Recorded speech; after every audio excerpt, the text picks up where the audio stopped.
ভুলটা ধরিয়ে দিয়ে সেই মানুষটাকে আজই হোক তাকে লজ্জা দিও না। কারণ সেই মানুষটা জেনে বুঝেই তোমার মনটা ভাঙছে, তোমাকে বারবার আঘাত করছে। সে জানে যে দিনের পর দিন সে ঠিক কী ব্যবহার করছে তোমার সঙ্গে। বিষয়টা কি জানো, তুমি সব জেনে শুনেও না জানার ভান করে চুপচাপ আছো, আর সে সবটা বুঝে না জানার ভান করে বিষয়টাকে এড়িয়ে যাচ্ছে। তোমার কাছে সম্পর্কটা গুরুত্বপূর্ণ, তাই তুমি যে কোনো পন্থা অবলম্বন করে সম্পর্কটা বাঁচানোর চেষ্টা করছো। আর তার কাছে একটা অজুহাত দরকার, তার ব্যস্ততা দরকার, কারণ সে এখন সম্পর্ক থেকে বেরোতে যাচ্ছে।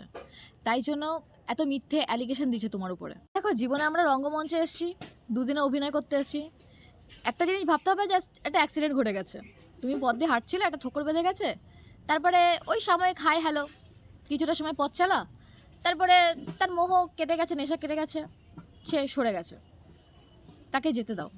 ধরে বেঁধে রাখলে তুমি আরও দিন শেষে কষ্ট পাবে, তোমারই সাফোকেশন হবে। দুনিয়ায় সব কিছু জোরপূর্বক তুমি নিয়ে নিতেই পারবে, কিন্তু কারো থেকে সময়, তারপর ভালোবাসার জন্য, এইটা মানে এতটা ছোট হওয়াটা উচিত না কারো কাছে।